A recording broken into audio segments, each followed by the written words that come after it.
Gwe, Nindalawazi Oscarbeck III. Hi, my name is Oscarbeck III. I'm a Black and Mi'kmaq reporter from Elsipogtog First Nation, working here in Moncton. National Truth and Reconciliation Day is a day for reflection, but also a need to hope for the future. I've put together a must-watch list for September 30th, and it's a collection of important stories that talk about Mi'kmaq fighting for their treaty rights and Mi'kmaq rangers that are caretakers of the natural bounty. It also talks about the need to spend money on Indigenous-led businesses because for far too long, Indigenous people were excluded from the economy. It also talks about Indigenous joy and achievement. But let's face it, we're a happy people who are always down to share a laugh. And I think these stories help tell that narrative. So from my team, CBC Indigenous to you, enjoy right here on CBC News Explore. Walalin.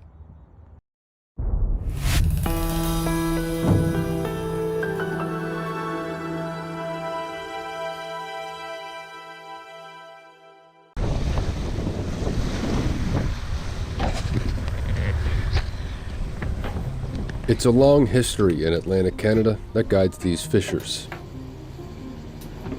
But this isn't your average lobster harvest. It's an act of self-governance by the Mi'kmaq. I got all these guys to take care of. Like, that's what I got to do. Like, and our band finally launched livelihood. So to be the first people to do it, it means something to us, right? It opens doors for the rest of us. This is Sibiganagidig First Nation's new Mi'kmaq-regulated lobster fishery, operating outside of the federal government's regulated fishing season.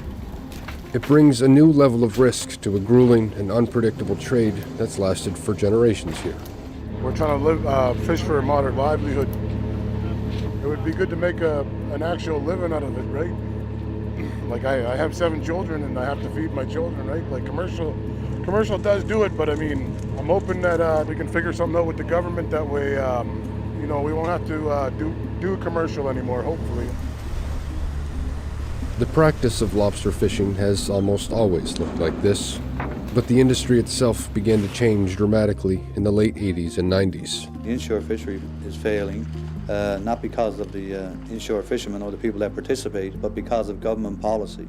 And that's outraged inshore fishermen because they say the cod stock is in so much trouble that the offshore catch should be reduced. In the wake of the infamous codfish collapse, the Department of Fisheries and Oceans, DFO, was panicked about conservation. The Fisheries Department is certain some fishermen are using more traps than they're allowed. Our overriding concern must be conservation of stock, always. And it's a very real concern. Groups of fishermen from Matagan to Woods Harbor were furious. Their demonstration at the fisheries building in Yarmouth brought out the riot police. There was mounting concern that fish stocks could buckle under the weight of a rapidly growing commercial lobster industry. In fact, in 1990 there was so much lobster on hand, market prices plummeted. It's not a case of too few fish, more like too little demand. Fishing communities in Nova Scotia that once thrived struggled to make ends meet. And as DFO developed and imposed more and more regulations, the fishers were forced to adapt. The same was true for Mi'kmaq fishermen, who have been fishing these waters long before the arrival of European colonists. Their inherent right to fish, hunt, and gather wildlife, and their treaty right to sell it, was also in the midst of change. In 1982, the Constitution Act cemented Canada's independence from Britain. It also reaffirmed 2 types of Indigenous rights: Aboriginal title, which is the complete freedom Indigenous peoples had before the arrival of European settlers, and treaty rights. The 18th century peace and friendship treaties acknowledged Aboriginal title and laid out agreements of peace and partnership with the British Crown. Between 1725 and 1779, a number of these interconnected treaties expressed the land and its many resources were meant to be shared. Over time, the treaties and the rights they affirmed remained unchanged, but they were overshadowed by the expansion of the British Empire and the establishment of Canada in 1867. Why let the government tell us what a treaty right is when we know ourselves This is our inherent right. This is going to be our future for our children. And it's too bad because this already belongs to us and we have to fight for it. Indigenous rights and the fate of the fishing industry became intertwined with the actions of this man, Donald Marshall Jr. from Member 2 First Nation. Marshall was an infamous figure. In 1983, he was released from prison after serving 11 years for a murder he didn't commit. How you guys doing? 10 years later, he'd go back to court for fishing and selling eels outside of the DFO-regulated seasons. This case is about the rights of the Micmac to fish and sell the fish that they catch. And in particular, it's about whether there is a treaty right to engage in that activity. That's our future, future to go out here and make a living and teach our kids how to survive in the next few years. For 6 years, Marshall battled, all the way to the Supreme Court. He argued that Aboriginal rights in the Peace and Friendship Treaties allowed him to do so unhindered. And in 1999, the court agreed. The Marshall decision was an historic ruling. It guaranteed the Mi'kmaq treaty right to harvest and sell fish to make a moderate livelihood. First Nations communities across the Atlantic region celebrated, and they went fishing. But the water was rough. There was fierce opposition and violence. Several Mi'kmaq people were sent to hospital after their vehicle was rammed by another, driven by a non-native. A coalition of non-Indigenous fishermen appealed the Supreme Court ruling. They said the term moderate livelihood was too vague and that it left the fishery vulnerable to overfishing. We're not after the natives' rights here. I think we're just after our rights. Today we want to find out just exactly what they can or what they can't do. These people have spent a lot of money and accounting a great deal on this fishery. If they don't be able to meet their bank payments, their mortgage payments, their car payments, whatever, college payments, serious. Their appeal was dismissed, but the court did issue a rare clarification, Marshall 2. It stated the Mi'kmaq had the right to fish, but the fishing was subject to regulations if the federal government could justify them. The court said DFO must have a valid reason for restricting treaty rights, like conservation, in order there must be as little infringement as possible.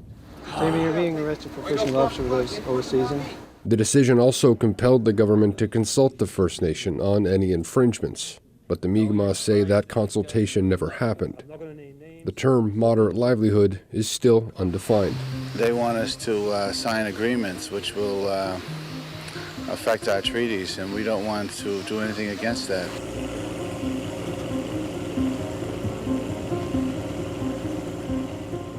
Look at it this way.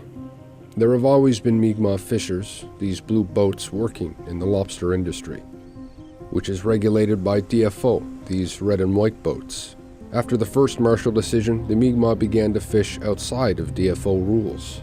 With Marshall 2, instead of allowing the Mi'kmaq to fish unhindered by their treaty right alone, the federal government tried to integrate them into the existing fishery in the name of conservation. Officials bought back and reissued commercial fishing licenses to Mi'kmaq communities and invested millions in resources to ease them into the industry. But the DFO regulations never changed to reflect the Mi'kmaq treaty right to fish and make a living from the catch. And the Mi'kmaq never stopped asserting that right. The result is 2 decades of ambiguity and frustration. Other court rulings involving Aboriginal title led to special licenses for food, social, and ceremonial harvesting, on the condition that the catch is not sold. For the Mi'kmaq, all of this has resulted in a troubling situation. Donald Marshall Jr. died in 2009. If he were alive today and went fishing to make a moderate livelihood again, he could go to jail on the same charges for which he was acquitted 21 years ago. Sad to see how Native people are treated in this country. I don't think we ever did anything wrong towards non-Native people to treat us like this,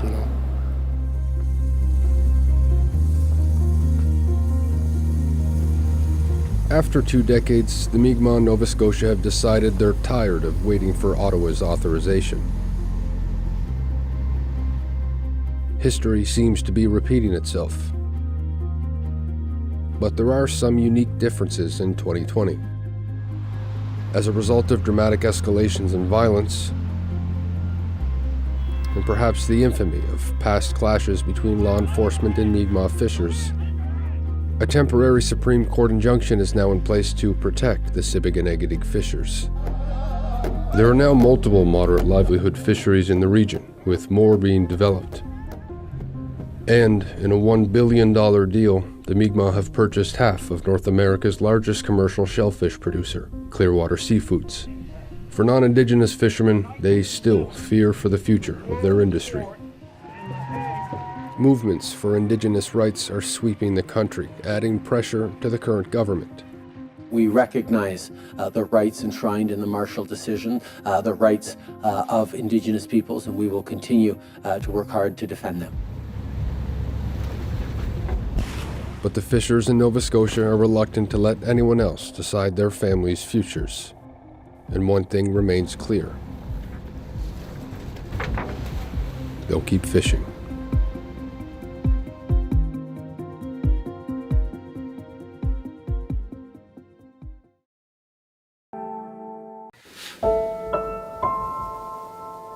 Once upon a time, you could look at a woman's face, you could know who her family was, where she was from, what her achievements were, and her place in the community. The whole thing was told on her face.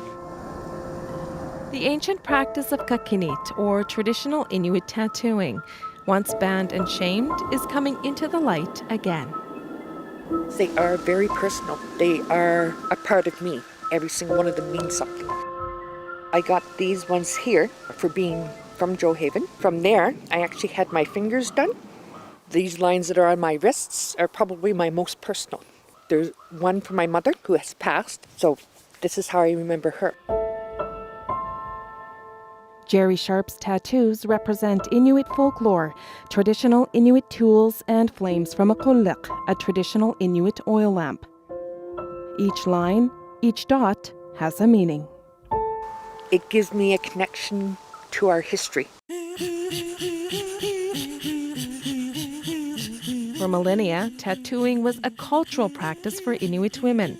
The traditional method, using thread-like material made from caribou sinew, was soaked in seal oil and soot, poked with a bone needle, then sewed into the skin. Today, they use ink. They have stories behind them. They have proud roots in Inuit culture. So while they do represent women, they represent Inuit women.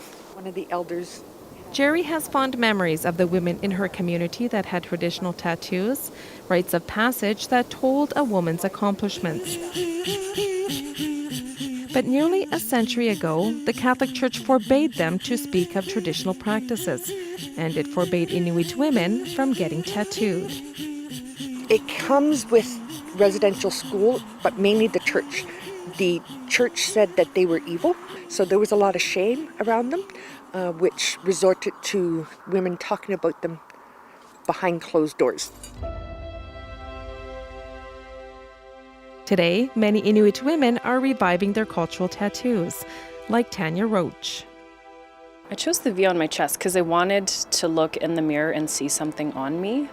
I had asked the tattoo artist if he would tattoo my forehead, but this was almost 10 years ago, and he's like, I'm not tattooing anyone's face. And so I got my chest tattooed so that I can see it every time I look in the mirror and also cover it up when I feel like it. Tanya got her tattoos as a new mother. She wanted her son Kays to grow up with a piece of their culture. I spent 15 years in the NWT foster care system. And so when I became a mother, I didn't have a value system that would help me raise my son. And so that's when I looked to our culture, Inuit culture, like researching traditional knowledge, practicing throat singing and tattoos. And I feel humbled and I feel strong at the same time. And I feel connected to something bigger than myself, to the north, to the people, to a history that's thousands and thousands of years old. That history matters to Jamie Dawn Kanaganak Kudluk as well. She comes from a family of tattooed women. I think it's important to keep it going because for so long we weren't allowed to do it. And it's just a way of showing who I am, part Inuk, trying to connect with that side of my family. Just it's part of my identity. Mm-hmm. It has given Jamie and the women closest to her a renewed sense of family. There really is a big bond now. It brought us very close to each other. Even closer than we were before. For me, it represents strength, resilience. It, in my mind, confirms that I'm Inuk. It gives me a sense of belonging. And on this first National Day for Truth and Reconciliation, Jerry stands strong. Her culture, her story, reclaimed. It's going to be a day that we can be proud to be Indigenous, that we can be proud to be Inumare, and to still be here, and to still speak Inuktitut. I'm proud that Canada went ahead and designated that day. It needed to happen. Juanita Taylor, CBC News, Yellowknife. People come up and they look at my belts at a show and they say, "You have beautiful work." It's a small thing for them to say, but they have no idea how much that feeds my spirit, like how good that makes me feel. So I grew up in the 80s. I was an 80s kid, and heavy metal was all the rage then. I would make leather wristbands with studs on it, and I make them for my buddies, and they liked them, they'd buy them. So it's funny how that all came back to me once I started doing it again. And I noticed that women like to wear with their ribbon skirts, they like to wear the big belts. My wife had wanted a belt for a long time, and I priced them out. They were pretty expensive. But I thought, well, I can do that.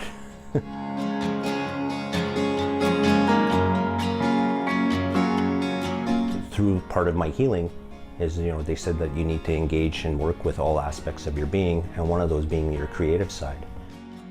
And so I made a belt for her, and she loved it.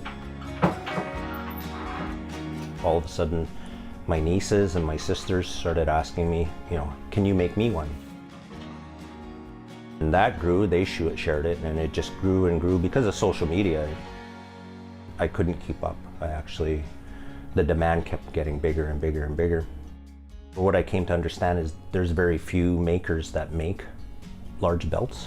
It's like, hey, those relatives want to look beautiful in ceremony too. The aunties and the sisters, they're probably my best customers because they message me all the time. I heard you making. So I actually put up a post saying, no judgment, no body shaming here. I will discreetly make yours for you. So when they stand in ceremony, when they stand, when they dance in powwow, and they stand before Creator and the ancestors, they look as beautiful as their spirit is. And that's probably my favorite part of doing this.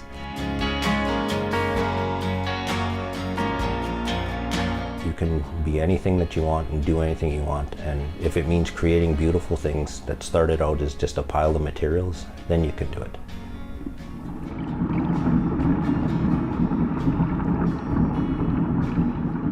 It wasn't like I was meant to start a business. I think it kind of just started itself in an organic and really cool way. So I started making bath bombs. A group of friends and I went to medicine camp, and then we had a night where we all decided, hey, let's come together, do solstice, and exchange handmade gifts.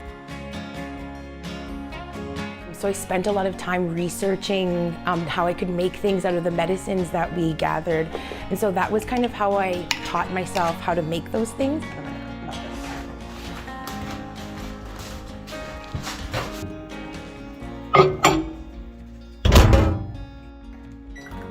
I ended up making them every year for family and friends, and then a couple years ago I had 5 or 6 baskets left, and I just did a Facebook status that said, hey, is anybody interested in buying these wellness baskets? I made bath bombs that are scented like sage, sweetgrass, soaps, lotions.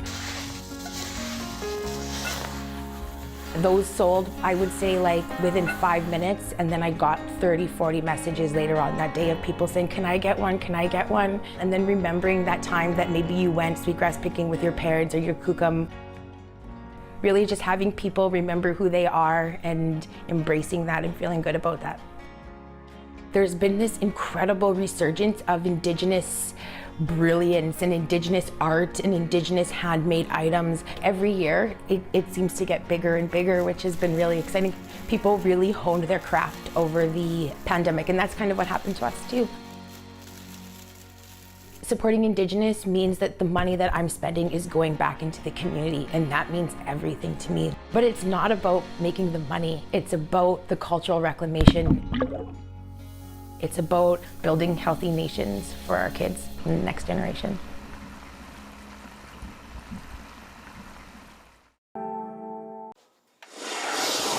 We're going live. Turn us on. Often imitated, never duplicated. The Res 93.5. My name is Floyd Metallic. I was born here in Listugush, and ever since I was a little kid as well, I always wanted to be a radio broadcaster.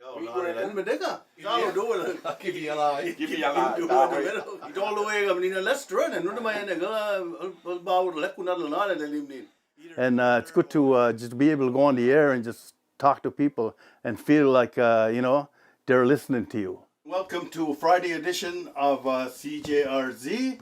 My son actually said one day, we should open a radio station. Buy the equipment then. Buy the equipment. And we'll open a radio station. Lo and behold, maybe 2-3 weeks later, UPS arrives and lugs in these boxes, and I call my son, hey, did you order this stuff or what? He goes, yeah. Did it arrive? I said, yeah. And away we went, and we started in my basement, and ever since, it's been 7 years now.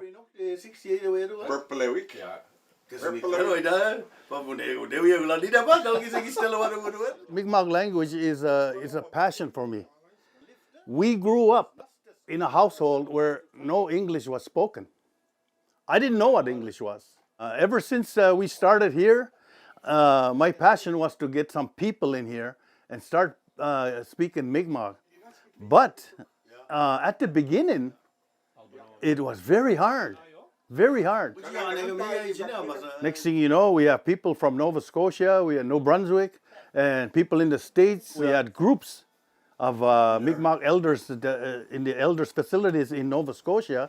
They would set up a TV screens for them, and they would all gather around 9 o'clock in the morning, and they would listen in.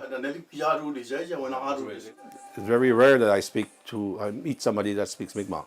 So we'd like to have our language go on, which it's our culture, it's who we are. It's very important to us. Let's use it. We want people to hear it. We're still here, and we still want to use our language. And we want people to learn it. And I find that if we put it on the air over here, we'll might be able to help bring it back.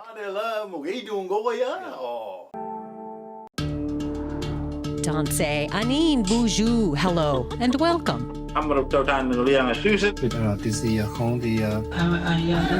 It's really fascinating that we can still use our language in this day and age. Canada, go talk to Ali. I always think about my audience. They always on my mind. Thank you to Inuit who have always been sharing their stories. That's the story of our people, never giving up. So Augustin is up here. World War II Métis veteran Augustin Beaulieu is buried here in Lakeview Cemetery. Fresh snow making his military headstone stand out. This will be the first Indigenous Veterans Day where Beaulieu's grave is marked with a headstone. Before, it was a wooden cross that had rotted away, leaving his final resting place unmarked and unknown for years. It was through research done by Floyd Powder that Beaulieu's grave was found and restored. A different division of Veterans Affairs is does monument and restoration that. I checked various sources and I couldn't find them. Find the grave identified that Augustine Beaulieu was buried there, but had that article of August Beaulieu being shot in there. So I'm assuming it was him, but the city couldn't confirm, so I had to do more digging. Beaulieu, originally from Fort Resolution, Northwest Territories, survived World War II. He served with the Canadian Scottish Regiment. Now, his family is content. And as a family, it's brought us a lot of us together, and we can always meet up and be able to go and visit his grave. Once a week or every couple of weeks, depending on. Powder, a veteran himself, volunteers his spare time with a federal program called the Last Post Fund. So when I first was asked to check for a couple of headstones in the cemetery here in Yellowknife, I noticed that there was a number of bases for headstones, but no headstones in them. So to me, that struck me as being wrong. In 2019, the Last Post Fund started focusing on Indigenous veterans, part of Canada's reconciliation process. To enlist in war, all Indigenous soldiers had to give up their treaty rights. Indigenous veterans, when they retired from their service after World War I, II, and even Korea, they were denied benefits as their colleagues that they served on the battlefield with. Métis pilot Robert "Bobby" Douglas served 2 tours during the Second World War. All this water damage, permafrost. He's buried in Betchacon, Northwest Territories. His grave has also been marked with a military headstone.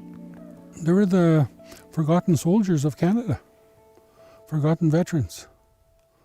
And now those individuals are going to be recognized for their service. So when somebody walks through a cemetery like this, and they'll see that this person provided service for our country. Douglas died before knowing he'd get recognized for his service to Canada. But just days before he died, he applied for and got his treaty status back. But his life was that of a Métis. He worked hard with the Métis of the Northwest Territories and did everything as a Métis. But for 1 week, he was First Nation. For Powder, he knows more research needs to be done, more graves to be restored. One of the sad things about the overall cemetery is that where Augustine is buried, he was unmarked. There's a whole section in that middle plot there that are unmarked. Unmarked for now. Juanita Taylor, CBC News, Yellowknife.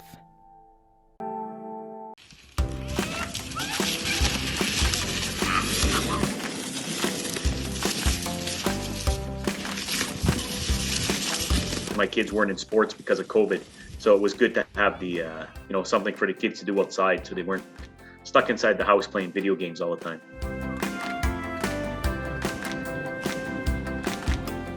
I'm a big kid at heart, so I've been making ice rinks and tunnels and luges and everything since I was a kid.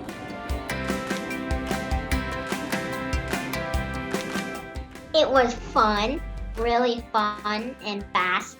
I like it in the summer better though, because it's not as cold.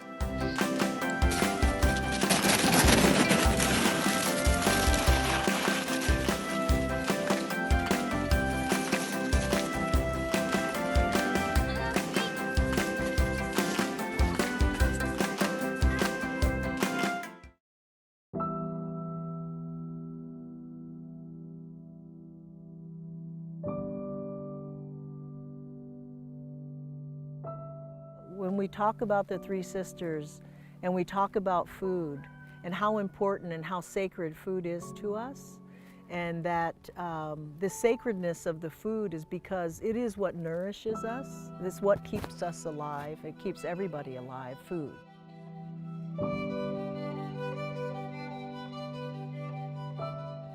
And that to honor the Three Sisters by growing the Three Sisters is so important, not just for, Wabanagi people, but for all humans.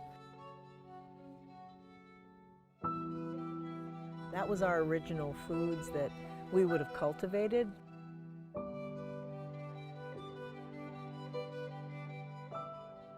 Our genetics are in line with the Three Sisters, because if you think about our ancestors, they're eating this for generations, and they pass that genetic information on to us through our parents. And so our bodies know the Three Sisters. They know corn, beans, and squash. I always take into perspective how colonization has influenced our health and wellness. And we know that with the introduction of colonization, there was displacement from our ancestral homelands, and importantly, those relationships with our food sources were fractured. And with that was the bringing in of a European-based diet that included things like wheat, sugar, butter and lard, milk, and we know that some of those ingredients can result in diabetes or poor health outcomes. And so it was, after talking with Cecilia, it became clear that reconnecting our community members to our ancestral food sources like corn and bean and squash would be a way of drawing on that ancestral knowledge to have healthy relationships with food again.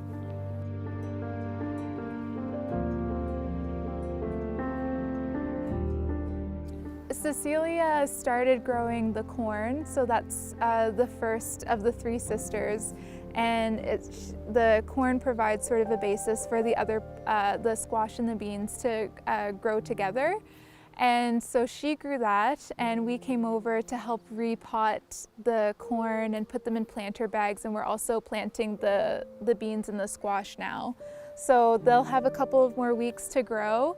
And then once we see them sprouting, then we're going to take them to community and drop them off to the people who signed up for the project.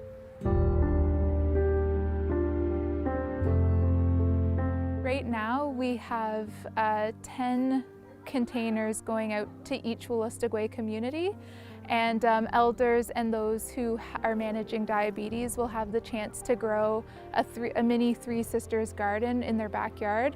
And depending on the outcomes of this project, it's something that we hope will continue to grow. So it's important to support projects like this that help to foster a reconnection to who we are and who we're supposed to be. It's the reciprocity that, because they're giving and taking from each other. And that's the way that our culture works, is that it's not always about taking. And so even, as you know, when we go out to harvest, whatever it is we're going to harvest, we always ask permission. We ask for that, that honor of being able to take some so that we can live and to consume, whether it be food or water or whatever. And that's core to our culture, is that we never take without giving, and so that's what the Three Sisters do, is they give and take to each other. I think that reciprocity, that idea, and the action of doing that in everything we do is at the core of who we are.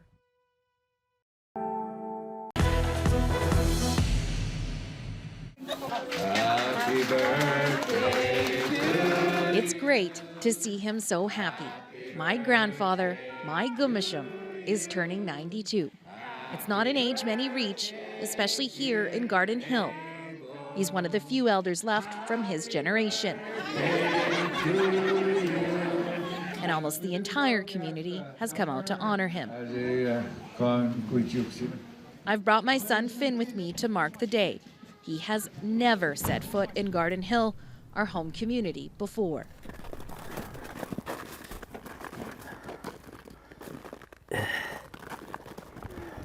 Gumisham was born in Sandy Lake, more than 120 kilometers from here, even longer by canoe. My Uncle Randy is our interpreter. There's a river there that connects almost to Sandy Lake. Yeah. And that's where they came from. In those early years, there wasn't much. A few buildings, a church built out of logs, a general store. Here, my granddad is the little guy in a rabbit skin coat. This is all new for my son. Finn hasn't heard a lot about Garden Hill or about his great Gumisham, and now he can't get enough. What was it like growing up in the early to late 20s? It was so hard, he said. There was no help. Everything was made by hand. You made do with what you had. You had to catch what you ate. And cooking? He was looking for the wood stove, for the one that has a chimney. Those were the first chimneys, he said. They made that out of mud. In this photo, my grandfather is the young boy in the corner. Above my great-grandfather's head, that's newspaper, which was used for insulation. Before this log home was built, he actually lived in a teepee. What did you do for work? When they were building that old hospital nurse station at Stevenson Island, he had 35 cents first, and that's how he survived. It was cheap back then. Lard were 25 cents, 1 kilogram. Tea bags were 65 cents, and they thought it was expensive. He was also a fisherman and a hunter. My gookum, my grandmother, did all the tanning and stretching of the hides. I remember them taking me fishing when they were pulling nets. He says he misses those days. But these days, they still know how to celebrate. Inside his home now, it's busy. Grandchildren and great-grandchildren are stopping in to offer birthday wishes.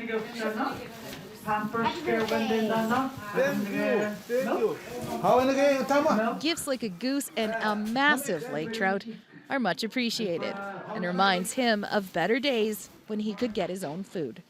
I can't eat like you guys, like fast food. That's how I grew up. Mostly rabbits is favorite. Beaver, moose meat, fish. There was no salad back then, he said. And I'm really craving for a piece of pie, he said. This is what makes my Gumasham happiest, seeing his grandchildren and great-grandchildren growing up. I used to call you that when you were small.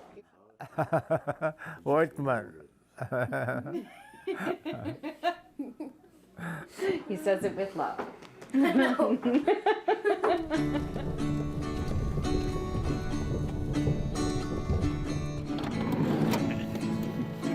Love and singing and praying were always a big part of our community, much of it here at the church, which is named after my great-grandfather, Gumasham's dad, Henry Fiddler. His dad became a minister. Yeah. Then he went to work in Red Sucker Lake for 6 years. Then he came home, and that's when he started becoming the chief, he said. Gumasham's dad was the longest-serving chief ever in Garden Hill. In those days, the church was full and the doors were always open. But outside influences have forced change. Gumasham says in those 22 years, the RCMP only visited the community twice. That's changed too. Now, it's here full-time. This community looks rougher than I remember from when I was there in the early 80s. There's crime, drugs, and booze on this dry reserve. And on this day, a real sadness. A local teen has been arrested for the murder of 11-year-old Teresa Robinson. It breaks my Gumasham's heart to see what is happening to some community youth. And he has some advice for my son. Be a solid man. He wants you to be 92. He doesn't want you to drink. He never touched a drop, he said. That's how he reached 92.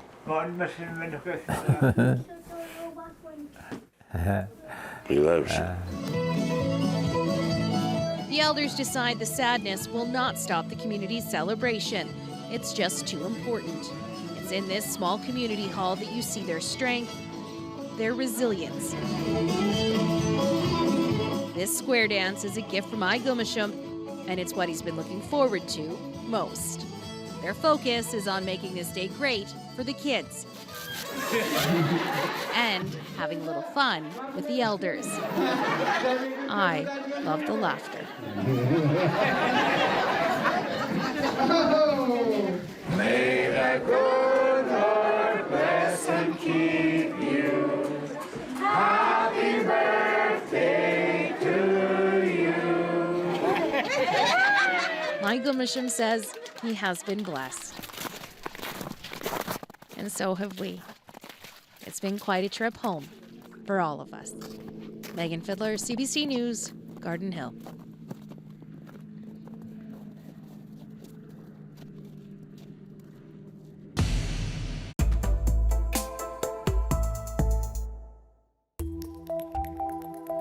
We very often ask ourselves, is it hotter than usual? Like, this spring has been crazy hot. The Climate Dashboard has the answer to that. My name is Nael Shiab.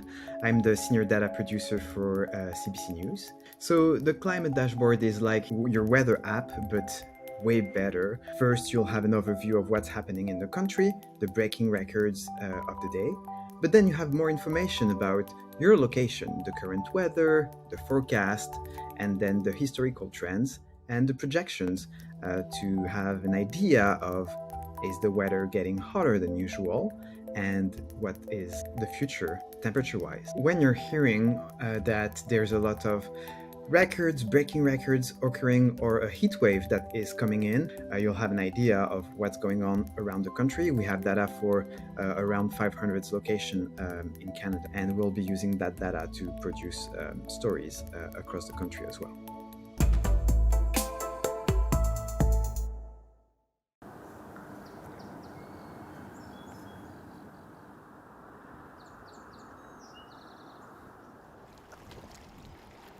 It's early morning on the Restigouche River, and Listigouche fishermen have less than 2 hours to get their salmon nets out of the water. Where are we off to?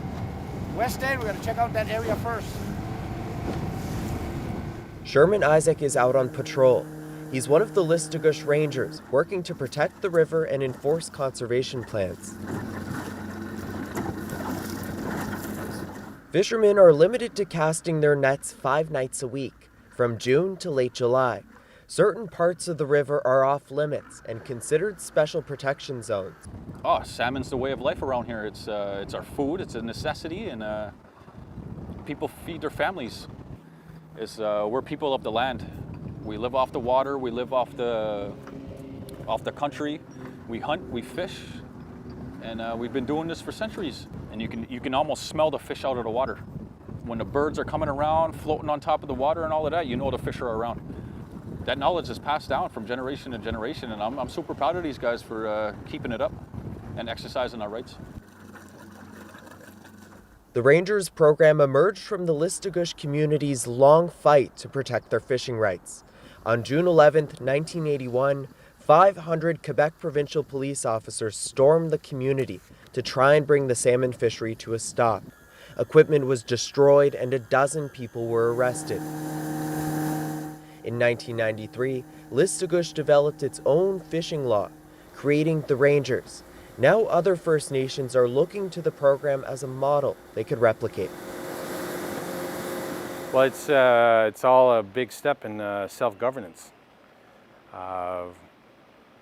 We want to follow through, protect our lands, protect the fish out there. It's a big step because, for the fishermen from the reserve that are out there, they know that they're going to be treated fairly and equally and with respect. Even to this day, from back when in 1981 with the raids and stuff like that, people feel that when they go and fish and stuff like that, they're going to give a bad hand, they're going to be given a bad deal, or they're going to be picked on or something else like that. So it's there to make sure that everything goes through safely for everybody. The stigma will never leave.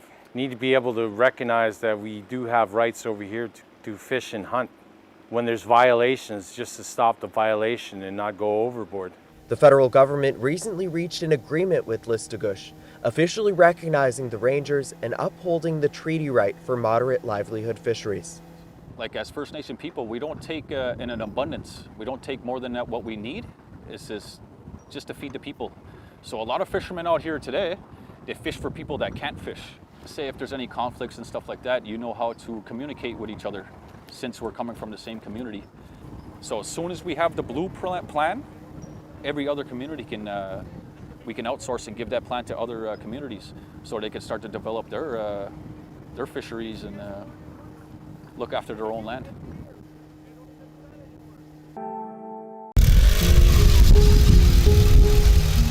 I've been at it for good 40 years since I was 4 years old.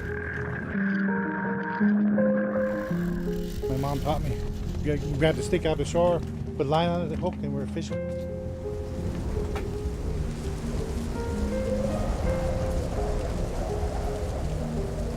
We have a group fishing from all over. It's pretty cool. it's good to share, you know, sharing your knowledge. It's so diverse, eh? I've been fishing since I was a kid. I don't really know what age to put it at, but I was probably a good like 6 or 7 years old since I started fishing. Probably with a fishing rod at first, or it might have been ice fishing. I don't remember, but I certainly love ice fishing. Ice fishing is what I'm passionate about.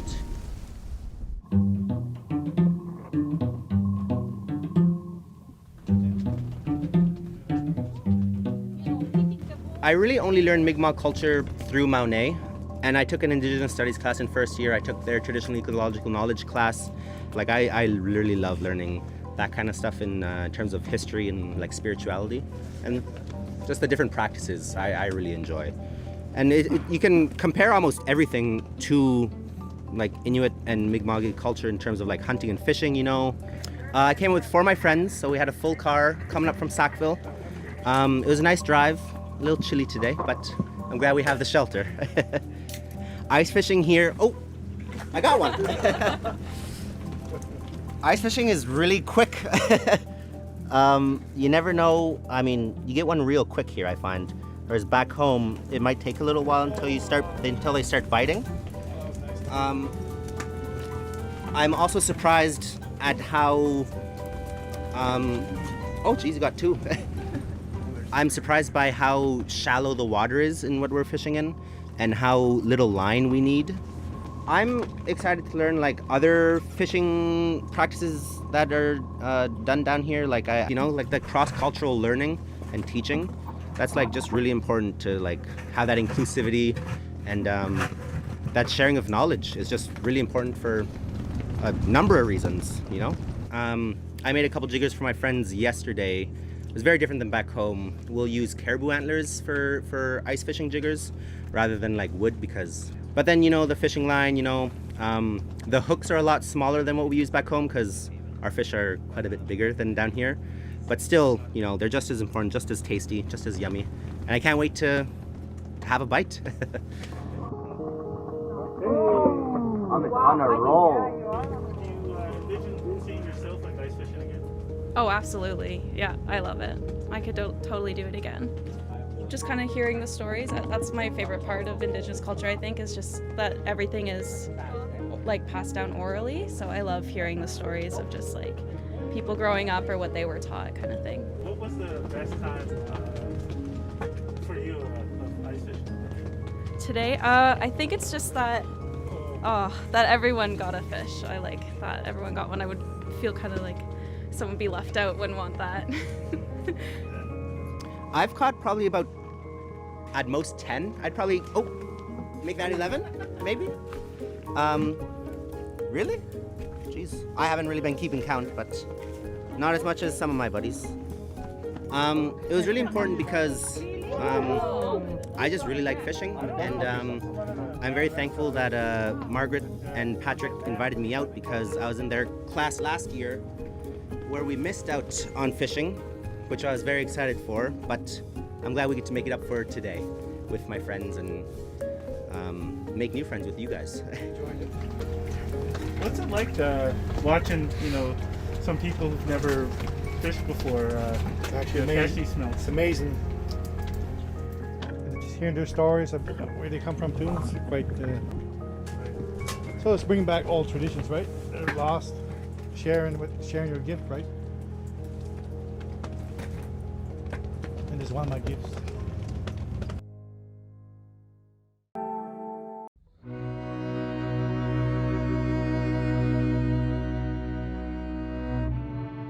I would like to begin my address by acknowledging that the land on which we gather today is situated on the unceded and unsurrendered traditional territory of the Wolastoqey people, a land that stretches from Maine to the shores of the Bay of Fundy. And here in Epahawk, we are not only blessed with a view of the beautiful and bountiful Wolastoq, but the various traditional medicines, foods, and knowledge it offers us all. We are also blessed to share this Indigenous land together, and it inspires me to know that so much success and talent is born from this place, right here at UMB, right here in this room, right now. Nal Dilly Wiz, Kiana Bear Hetherington, Nal Dujayao Sedanses. My name is Kiana Bear Hetherington, and I am a proud Wolastoqey woman, daughter, sister, friend, and relative from the beautiful community of Sedanses. I am honored, moved, and truly blessed to be the first ever Wolastoqey valedictorian at the University of New Brunswick. My journey through university has been very unconventional. It has been a constant process of being inaccurately defined by others and having to redefine myself continuously. Growing up as the daughter of an Indian Day School survivor and the granddaughter of a residential school survivor, I faced a lot of deep-rooted trauma and pain within my own journey. During my first 2 years of university, I started abusing alcohol and substances to cope with the feelings of sadness and self-doubt I was experiencing within myself. I lost myself as a person, and I was left feeling deeply depressed and broken. Luckily, 2 years ago, I was able to reclaim my power as a strong Indigenous woman and break that cycle of abuse. I used my story to inspire others that there is power in narrative and vulnerability. Like everyone in this room today, I really struggled here. However, there is so much beauty in the struggle, but more importantly, overcoming the struggle. The struggles we have overcame have added to our stories. It helped us reclaim our power, like my struggles pushed me to reclaim my own power as a strong, sober Indigenous woman. One of the hardest but most valuable things that UNB has taught me is to maintain persistence and positivity in the face of adversity, to keep dreaming big and failing often, to keep doing the things that scare me and picking myself back up, even when it feels impossible. And I'll be honest, I'm not quite done learning this lesson. I'm still working on building resilience and cultivating a healthy relationship with failure. Yet our mistakes, our messiness, our failures, they all deserve to be honored just as our highlights do. I hope that after our time here at UNB, we walk away with confidence not just in our victories, but in our learning experiences as well. And to my fellow 2023 graduates, I hope that as we celebrate us today, you are nothing but proud of the person you've become here at the University of New Brunswick. Waliwin for this incredible honor, and I look forward to seeing how our journeys unfold. Gali Gazette, congratulations, we did it.